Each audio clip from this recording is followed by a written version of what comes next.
Magandang tanghali, Luzon, Visayas at Mindanao. Narito na ang nagkakaisa at pinakamalawak na pagbabalita.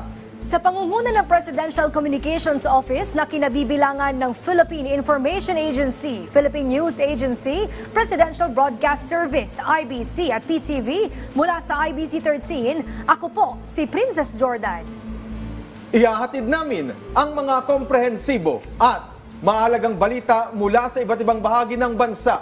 Mula naman sa PTV, ako si Alan Francisco. Ito ang Balitang Pambansa. Ngayong tanghali sa Balitang Pambansa, target na 9 hanggang 10% paglago sa investment makakamit ngayong taon ayon sa PEZA. Naitalang halos 53 billion pesos na investment approval, patunay sa patuloy na lumalagong ekonomiya ng bansa.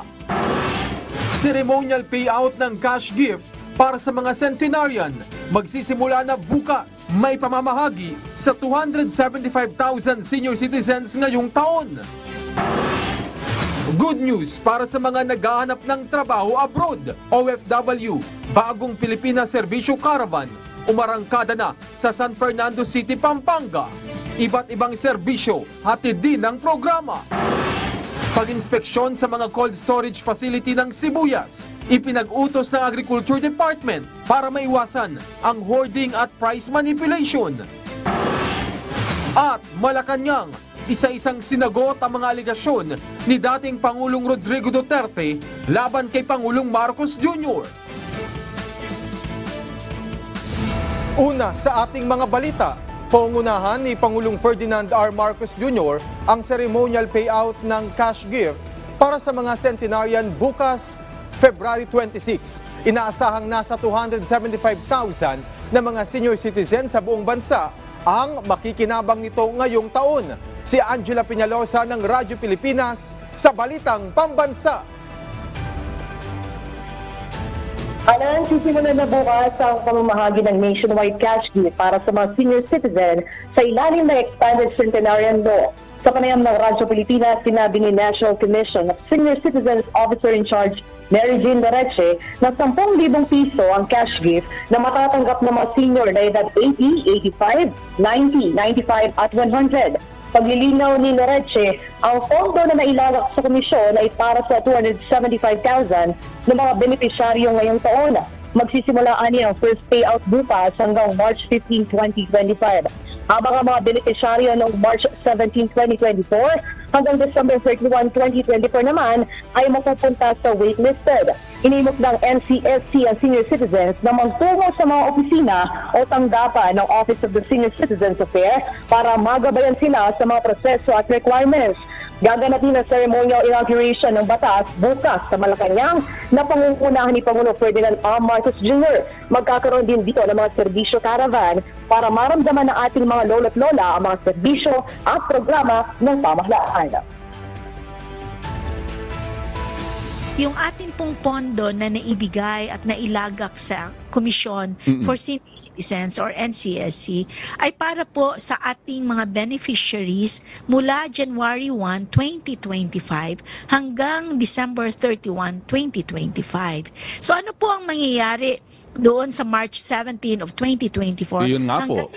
December 31? Sila po ay considered na waitlisted. Yan ang tinig ni NCSC. Yan ang tinig ni NCSC Officer in Charge Mary Jane Loreche. Mula sa PBS Radyo Pilipinas, Angela Peñalosa para sa Balitang Pambansa. Maraming salamat, Angela Peñalosa ng Radyo Pilipinas. Good news para sa mga gusto namang magtrabaho abroad. Umarangkada na ngayong araw ang OFW Bagong Pilipinas Serbisyo Caravan sa San Fernando City, Pampanga. Maliban sa trabaho, iba't ibang serbisyo rin para sa mga OFW ang alok ng programa. Si Bien Manalo ng PTV sa Balitang Pambansa. Iba't ibang trabaho abroad, partikular na sa Japan, Taiwan at ilang bansa sa Europa, ang alok ng nasa 20 accredited Philippine recruitment agencies na nakiisa sa pag-arangkada ng OFW Bagong Pilipinas Serbisyo Caravan sa San Fernando City, Pampanga. Layunin nito na ipaabot ang mga programa at serbisyo ng Department of Migrant Workers sa mga tinaguriang bayani sa makabagong panahon, ang ating magigiting na overseas Filipino workers at sa kanilang pamilya dito sa Region 3. Alinsunod ito sa direktiba ni Pangulong Ferdinand R. Marcos Jr. na protektahan ang kapakanan at karapatan ng mga OFW. Sa panayam ng Radyo Pilipinas, sinabi ni Migrant Workers Secretary Hans Leo Kakdaka na ipaliliwanag sa kanila ng mga recruitment agency ang tamang proseso ng pag-a-apply sa ibang bansa. Ito ay para maiwasan na mabiktima sila ng illegal recruiters at human traffickers. Una, kasi yung kaalaman sa pagkakaroon ng tamang trabaho, ibig sabihin yung trabaho ng pagre-recruit, proseso ng pagre-recruit ng WASTO, hindi malilinlang o kaya mabibiktima ng illegal recruiter yung kababayan natin dahil mga legal na recruitment agencies ang kasama natin. Ilan din sa serbisyong hatid ng ahensya ang pre-employment, welfare and legal assistance at reintegration program. Tampok sa caravan ang paglagda sa dalawang kasunduan. Una, ang Memorandum of Agreement sa pagitan ng DMW, Department of Labor and Employment Region 3, TESDA Region 3 at Provincial Government ng Pampanga sa pagbibigay ng trabaho at upskilling program sa mga OFW. At ang kasunduan sa pagitan naman ng OFW Hospital, Jose Belingad Memorial General Hospital, DOH Region 3 at Pamahalaang Panlalawigan ng Pampanga na magpapaigting pa sa healthcare services para sa mga OFW. Magbibigay ng financial and livelihood assistance ang DMW National Reintegration Center for OFWs sa 100 benepisyaryo ng Action Fund at Livelihood Program for Overseas Reintegration. Nakikiisa rin sa programa ang ilang ahensya ng gobyerno, kabilang na ang Department of Foreign Affairs, National Bureau of Investigation at Overseas Filipino Bank. Bien Manalo para sa Pambansang TV sa Bagong Pilipinas. Tiwala ang PEZA na makakamit ng Pilipinas ang 9 hanggang 10% paglago sa investment ngayong taon. Patunay naman ang naitalang halos 53 billion pesos na investment approval sa patuloy na paglago ng ekonomiya ng bansa. Ang ating kasamang si Alan Francisco sa Balitang Pambansa. Ontra o nasa tamang landas ang Philippine Economic Zone Authority o PEZA sa pagtupad ng target nitong 9 hanggang 10% paglago sa investments ngayong taon. Nakapagtala sila ng higit sa 52 billion pesos kasunod ng kanilang board meeting nitong February 20, 2025. Ayon kay PEZA Director General Tereso Panga, bunga ito ng pagsuporta ng ahensya sa mga pangunahing sektor tulad ng makabagong teknolohiya at pharmaceutical industry na nagtataguyod ng paglago sa mga rehiyon at ng bansa. Binigyang diin din ni Trade Secretary at PEZA Board Chairman Cristina Roque ang epekto ng Create More Act na aniya ay isang game changer sa pag-akit ng dayuhang pamumuhunan dahil sa mas mahaba at mas kapaki-pakinabang ng mga insentibo. Mula Enero hanggang Pebrero 2025, nakapagtala ang PEZA ng higit sa 300% na pagtaas sa mga naprobahang investments dahilan kaya nakamit ang higit na 50 billion pesos kumpara sa higit 12 billion pesos sa parehong panahon noong 2024. Dahil dito, halos sa 40 ng mga bagong proyekto at mga expansion ang naaprubahan at mahigit 11,000 na mga bagong direktang trabaho para sa mga Pilipino ang inaasahang malilikha. Malaking bahagi ng mga investment na ito ay nagmula sa domestic market enterprises. Inaprubahan din ng PEZA ang 2 malalaking proyekto na kayang lumikha ng higit 15 billion pesos sa Tarlac at Batangas. Suporta ito sa layunin ni Pangulong Ferdinand R. Marcos Jr. na iangat ang bansa bilang isang upper middle income economy. Kabilang dito ang isang Ecozone Development Project mula sa isang South Korean company na magpapalakas sa iba't ibang sektor tulad ng manufacturing, turismo at information technology. Inaasahan din ang pagpasok ng mas maraming investments matapos mapirmahan ang implementing rules and regulations ng Create More Act. Ayon kay Secretary Frederick Go, Special Assistant to the President for Investment and Economic Affairs, layunin ng batas na maghikayat ng mas maraming investments at makalikan ng trabaho para sa mga Pilipino. Tiniyak din ng PEZA ang patuloy na pagtupad sa layunin nitong pagpapalakas ang posisyon ng Pilipinas bilang pangunahing destinasyon ng investment sa rehiyon. Mula sa PTV Manila, Alan Francisco, Balitang Pambansa. Pinai-inspeksyon ng Agriculture Department ang mga cold storage facility ng sibuyas. Ito'y para iwasan ang hoarding o maiwasan ang hoarding at price manipulation. Ang update niyan alamin sa Balitang Pambansa ni Harley Valbuena ng PTV Live. Harley. Alan, target tapusin ng Bureau of Plant Industry ngayong linggo ang pag-iinspeksyon sa cold storage facilities ng sibuyas. Kasunod ito ng utos ni Agriculture Secretary Francisco Chu Laurel Jr. Sinimula na ng BPI ang pag-monitor sa cold storage facility sa bansa sa gitna yan ng mataas na presyo ng sibuyas na maaaring bunga umano ng pag-ipit ng supply sa mga bodega.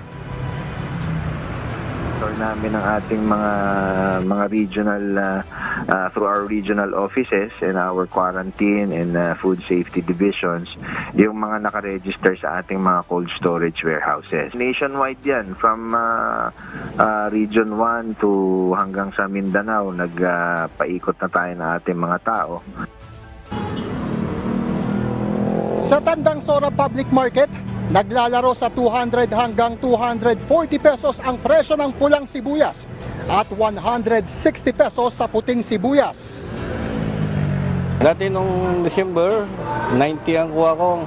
Ngayon, January to February, 160 na. Tumaas bigla.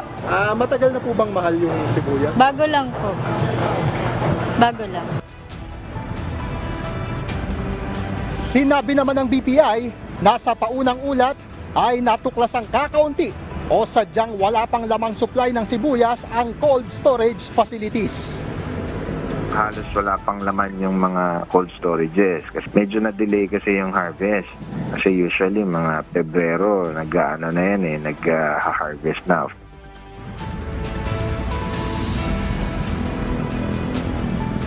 Alan, upang matiyak ang sapat na supply, ipinagutos na ni Agriculture Secretary Francisco Chu Laurel Jr.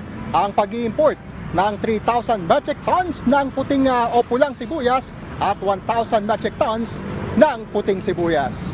Alan? Maraming salamat, Harley Valbuena ng PTV. Malacanang, isa-isang sinagot ang mga alegasyon ni dating Pangulong Rodrigo Duterte laban kay Pangulong Ferdinand R. Marcos Jr. Si Clazel Pardilla ng PTV Manila sa Balitang Pambansa. Saan pa ba ang ating i-expect sa dating Pangulong Duterte? Gumawa ng intriga, magplanta ng ebidensya. Buwelta yan ng Malacanang sa mga patutsada ni dating Pangulong Rodrigo Duterte laban kay Pangulong Ferdinand R. Marcos Jr. Isa-isang sinagot ng palasyo ang mga aligasyon ni Duterte kay Pangulong Marcos sa ginawang campaign rally sa Mandaue City nitong Sabado. Kabilang dyan ang akusasyon ng dating presidente na hindi umano bababa sa pwesto si Pangulong Marcos sa oras na makumpleto ang kanyang termino at magdideklara ng martial law. Anong ebidensya? Paano mapapatunayan? Hindi tayo pwedeng maniwala sa mga pang-iintriga lamang na walang ebidensya. Makikita natin ang paninira nila sa pamahalaan at sa Pangulo. So alam na natin kung saan ang punta nila. Gusto nila ulit makuha ang power, ang authority. Una nang iginiit ni Executive Secretary Lucas Bersamin na imbento lang ni Duterte ang issue. Panibagong budol daw yan sa taong factory ng fake news. Nanindigan ng administrasyon na poprotektahan ng konstitusyon, susundin ang saligang batas at rerespetuhin ang karapatan ng taong bayan. Sinagot din ng Malacanang sa tanong ang bintang ni Duterte ng pagnanakaw at pagbibenta umano ng pamilya Marcos ng mga reserbang ginto kaya humina ang piso kontra dolyar. Joke daw ba ito o pangakong napako? Gaya ng sinabi ni Duterte na sasakay sa jet ski patungo ng Spratly Islands para itanim ang watawat ng Pilipinas at ipaglaban ang karapatan ng bansa sa West Philippine Sea. But anyway, we will take this seriously. para naman hindi magkaroon ng fake news. Ayon sa BSP, ang pagbebenta ng gold is just a regular activity. How? Why? To pump up the economy. Even at the time of former President Duterte, trabaho na ito ng BSP. Hindi niya ba alam iyon? Solely managed by the BSP. So paano magkakaroon dito ng hand or pakikialam ang Pangulo? Hindi rin pinalagpas ng Malacanang ang atake ni Duterte kaugnay sa paglaganap umano ng droga.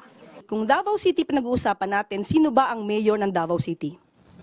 Hindi ba yung anak niya? Si Mayor Baste Duterte. So ang ibig bang sabihin nun, napaka-inefficient ng anak niya? At least ngayon may record kung may namamatay. Nung panahon niya, merong bang nare-record doon sa mga biglang nawawalang? Mula sa PTV Manila, Clazel Pardilia, Balitang Pambansa. Habang papalapit ang hatol ng Bayan 2025, mas lumalakas pa ang nahukuwang suporta mula sa publiko ng mga pambato ng administrasyon sa pagkasenador. Sa ilalim yan ng Alyansa para sa Bagong Pilipinas. Yan ay assessment ni Navota City Representative Toby Tiangco na siyang tumatayong campaign manager ng grupo base sa kanilang pag-iikot sa iba't ibang pahanig ng bansa. Ayon kay Tiangco, saan man sila magpunta, nakatutuwa ang positibong pagtanggap at mainit na pagsuporta ng ating mga kababayan. Malinaw aniyang may tiwala ang mga Pilipino sa administrasyon at gusto nila ng Senadong tunay na maglilingkod kasama ang Presidente. Sa mga susunod na pangampanya ng alyansa, kumpiyansa ang grupo na mas marami pa ang tatangkilik sa kanilang mga programa at layunin para sa bansa na nakaangkla sa ibayong pag-unlad ng Pilipinas. Philippine Coast Guard pinayuhan ng mga botante na piliin ang mga kandidato na may paninindigan sa karapatan ng Pilipinas sa West Philippine Sea. May balitang pambansa si Divina De La Torre ng IBC. Pinaalalahanan ni Philippine Coast Guard spokesperson Commodore J. Tariela ang mga botanteng Pilipino na maging mapanuri sa pagpili ng mga ibobotong kandidato sa darating na halalan. Dapat anyang piliin ng mga botante ang mga kandidatong may paninindigan sa usapin ng karapatan ng bansa pagdating sa West Philippine Sea at hindi pro-China. Siguraduhin natin wala ni isa sa mga to ang uupo dahil pro-China sila, dahil hindi sila pro-Philippines at hindi nila isinasaalang-alang ang ating Armed Forces of the Philippines, ang Philippine Coast Guard and ordinary fishermen. Iginiti Tariela na kung mahahalal ang mga kandidatong pabor sa China ay mahihirapan ang Armed Forces of the Philippines na makasabay sa modernisasyon dahil sa ilang mga mambabatas na maaaring pumigil sa pag-aproba sa budget ng ahensya. Kasunod naman ang naging patama umano ng broadcaster na si Jay Zonza, nilinaw ni Tariela na wala siyang sinumang ini-endorsong kandidato para sa halalan 2025. Ngunit panawagan niya ay ang pagpili ng mga kandidatong poprotektahan ang ating soberanya. I'm not supporting any candidates, no? Whether you are supporting the senatorial slate ng administration, the senatorial slate of the former president, or anybody who are running for independent party. Nanindigan din si Tariela na hindi usaping politika ang West Philippine Sea kundi issue ng buong Pilipino. Tiniyak naman ng PCG na patuloy ang pakikipagtulungan ng ahensya sa pamahalaan kasabay ng pinaiigting na pagpapatrolya nito sa West Philippine Sea. Mula sa IBC News, Divina De La Torre para sa Balitang Pambansa.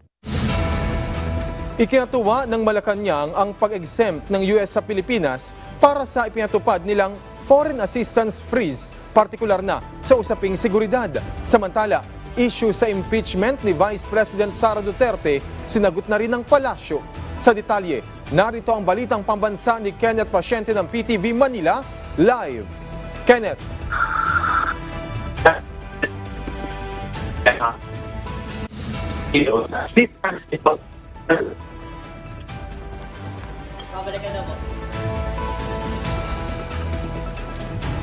Babalikan natin ang ulat na yan ni Kenneth Pasyente.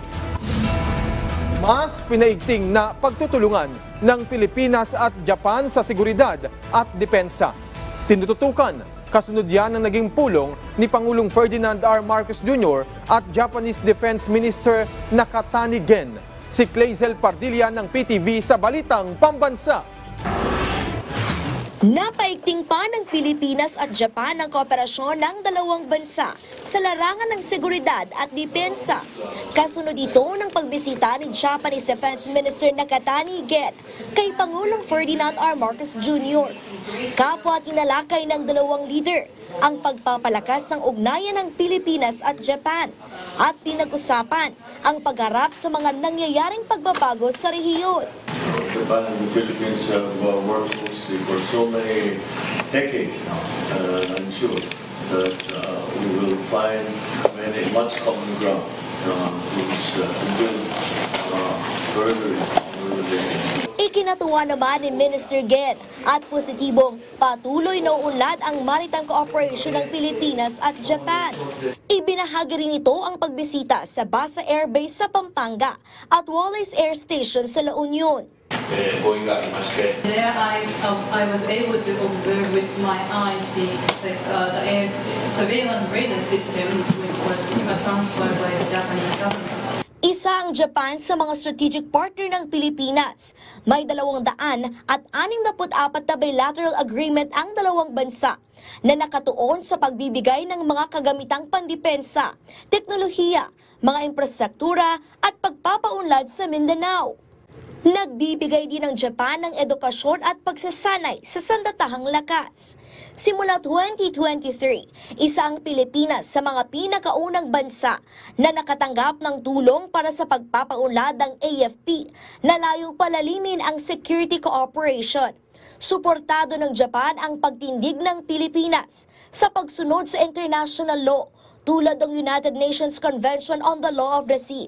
Kaparehong isinusulong ng dalawang bansa ang malawak na kooperasyon sa pagitan ng iba pang bansa upang pigilan ang tensyon sa West Philippine Sea. Nakatutok ito sa mapayapang resolusyon ng mga hidwaan habang pinalalakas ang kanilang kakayahan sa depensa at seguridad.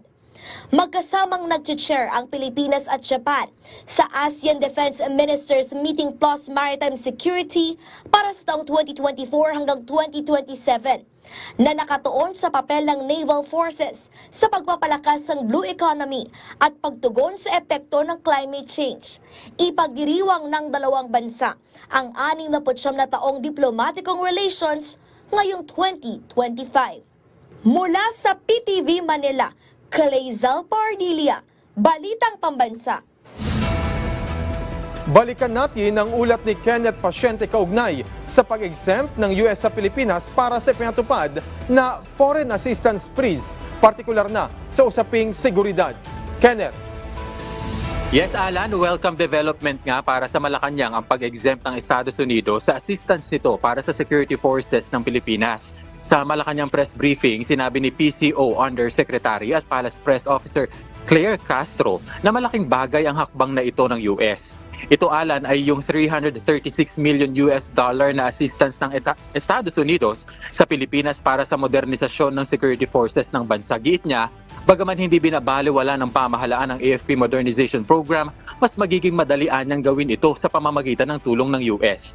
Sa issue naman ng impeachment laban kay Vice President Sara Duterte, sinabi ni Castro na hindi magandang tingnan kung mismong ang Pangulo ang magpapatawag ng special session sa Senado para umarangkada na ang impeachment trial ng Vice Presidente.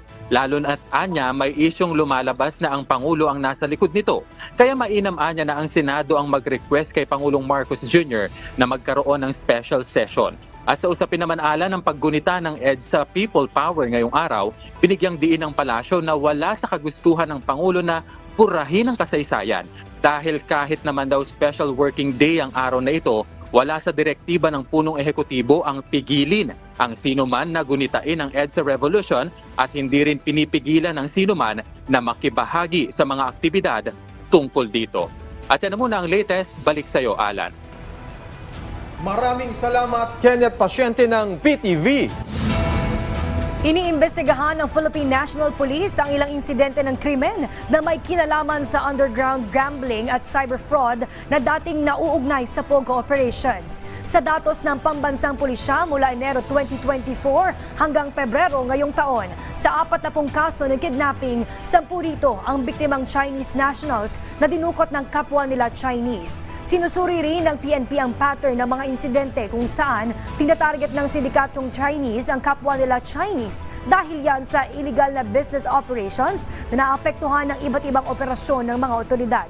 Tiniyak ni PNP Chief Police General Romero Francisco Marbil ang patuloy na pagsawata sa posible pang natitirang POGO. Ito'y matapos ipasara ang mga noong nakaraang taon dahil na rin sa direktiba ng Pangulo. Pinayuhan din ang publiko na huwag kaagad maniwala o magpakalat ng hindi kumpirmadong impormasyon. Magkakaroon ng magandang epekto sa Pilipinas ang pagkakaalis nito sa listahan ng anti-money laundering at terorismo. Si Noel Talakay ng PTV sa Balitang Pambansa.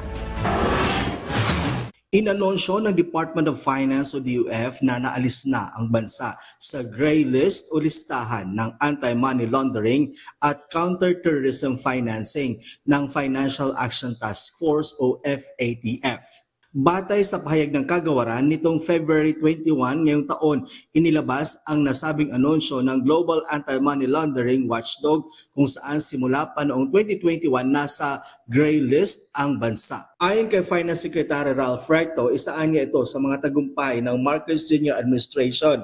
Kaya naman pinapasalamatan niya ang pamahalaan sa pagsusumikap upang makamtan ito.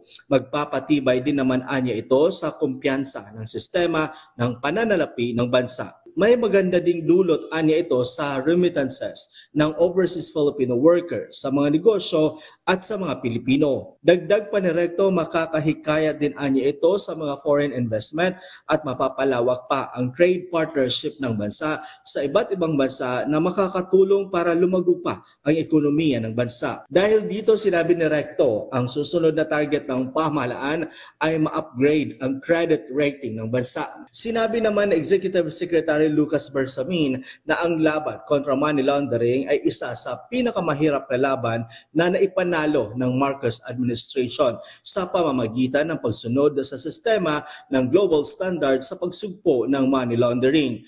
Ang mga bansang nasa gray list ng Financial Action Task Force ay hindi pa ganap na sumusunod sa mga rekomendasyon ng FATF. Ibig sabihin, mahina at hindi pa epektibo ang sistema sa pagpapatupad ng batas sa paglalabas ng perang iligal o pondong pang-terorismo. Mula sa PTV Manila, Noel Talakay, Balitang Pambansa. Uwinasak ng BIR Region 9 ang mahigit 41,000 na mga kahon ng puslit na sigarilyo. Nanawagan ng ahensya sa mga negosyante na magbayad ng excise tax. Si Glenn K. Piñalosa ng PIA Zamboanga sa Balitang Pambansa. Binasa, dinaganan ng pison at winasak ang mahigit 41,000 kahon ng nakumpiskang iligal na sigarilyo mula sa lungsod ng Zamboanga at lalawigan ng Zamboanga del Sur. Ang magkahiwalay na aktibidad na ito ay bahagi ng Nationwide Simultaneous Destruction and Disposal of Illicit Goods ng Bureau of Internal Revenue o BIR na layong pigilan ang pagbibenta ng mga nasabing illegal na produkto. It's not only a matter of collecting the excise tax but it also involves criminal prosecution. I would like to state na for every tax that is not paid, the penalty is times 10. So if your payable is 1 million, magiging 11 million na yon. Ayon pa sa BIR, patuloy ang kanilang operasyon at mahigpit na minamanmanan kasama ng kapulisan ang mga ibinabiyahing sigarilyo at mga establishmentong nagbibenta nito. Let's just do business properly. Let's help our government. This is for the entire country, for the Filipino people. We are collecting excise taxes because it is one big source of revenues. Ayon sa BIR, sila ay sumusunod sa due process at target ng opisina na gawing per semester ang pagsira sa mga iligal na sigarilyo. Ang aktibidad na ito ay patunay ng patuloy na dedikasyon ng pamahalaan na pigilan at tuldukan ang illegal smuggling sa Zamboanga Peninsula. Mula sa Philippine Information Agency Zamboanga, Glenn K. Peñalosa para sa Balitang Pambansa. Tiniyak ni National Dairy Authority o NDA Administrator Atty. Marcos Antonius Andaya na handa ang mga dairy farmers sa pagpasok ng El Nino at iba pang kalamidad. Ayon kay Andaya, umangat sa 32 million liters ang milk production ng bansa noong 2024, habang tumaas naman sa higit 156,000 ang bilang ng mga dairy animals mula sa 90,000 noong 2023. Itinatag din ng dairy sector ang mga stock farms para sa pagpaparami ng imported animals at patuloy na training sa tamang pamahala ng dairy farms. Bukod dito, tinuturuan din nila ang mga magsasaka sa pagtatabi ng pagkain para sa kanilang hayop, kung saan tiniyak ng pamahalaan ang pinansyal na pondo sa oras na kinakailangan ito sa panahon ng sakuna. At meron din kaming hinihanda sa kanila na tulong na in case of calamities, meron kaming financial na tulong na pwedeng maibigay sa ating mga dairy farmers. Ang pinipilit namin pagkasyahin sa budget namin na may tulong is at least 50,000 pesos para po pampakain nila sa mga panahon ng may kalamidad. Samantala, abangan sa Bagong Pilipinas ngayon ang panayam kay Halal Program Manager Alim Siddiqui Gipal. Kanyang ilalatag ang iba't ibang programa at proyekto ng ahensya.